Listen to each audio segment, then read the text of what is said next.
یانەی هەڵەبجەی شەهید درێژەی بەنجامە باشەکانی لە خولیانە پلێکەکانی کوردستاندا و بە 4 گۆڵ میوانداری لە خاک کرد و پلەی سێمی ڕزمەندی خولەکەی گرتووە بە جیاوازی تەنها 3 خاڵ لە دوای چەمچەماڵی پێشەنگەوە.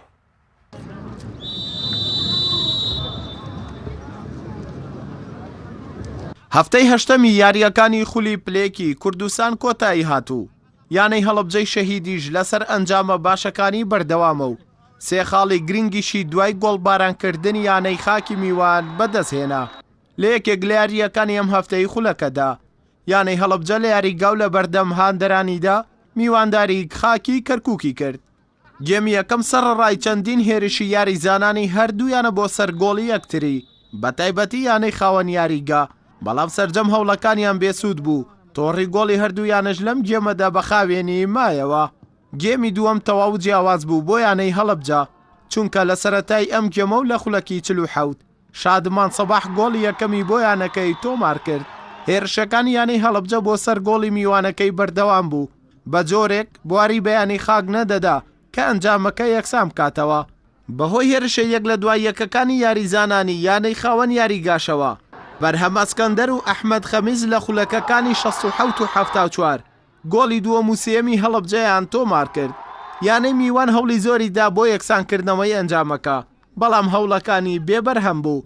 پێشتەواوبوونی یاریەکە و لە درێژەی هێرشەکانی یاریزانانی هەڵەبجە لە خولەکی 87دا هەڤاڵ ئەحمەد کۆتایی بە کەرنەڤاڵی گۆڵەکانی هەڵەبجەی شەهید هێنا و گۆڵی چوارەمیشی تۆمار کرد. لە کۆتاییدا یاریەکە بە ئەنجامی 4 گۆڵی بێبەرامبەر لە بەرژەوەندی هەڵەبجەیەکان کۆتایی هات. بەڵێ بەدڵنیاوی لە ئاسی یاریزانەکان ڕازین ئێمە توانیمان 4 گۆڵکەین گۆڵیشمان لێ نەکرێ.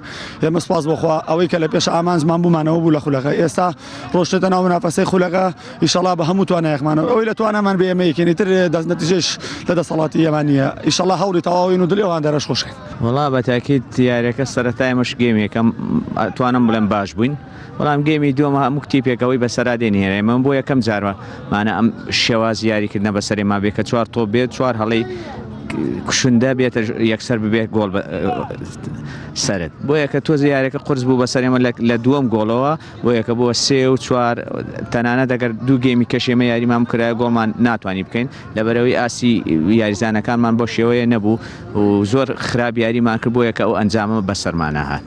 بۆ بردنەوەی یانەی هەڵەبجەی شەهید کۆی خاڵەکانی بۆ 13 خاڵ بەرز کردەوە و گەیشتە پلەی سێمی ڕیزبەندی و یانەی خاکیش بەهۆی ئەنجامە خراپەکانیەوە هەنگاو بەرەو پلەکانی دواوە دەنێت. لە پلەی نوێمیشدا خۆی دەبینێتەوە بە کۆکردنەوەی 8 خاڵ. ئەردەڵا محەممەد، کەناڵی ئاسمانی پێیە.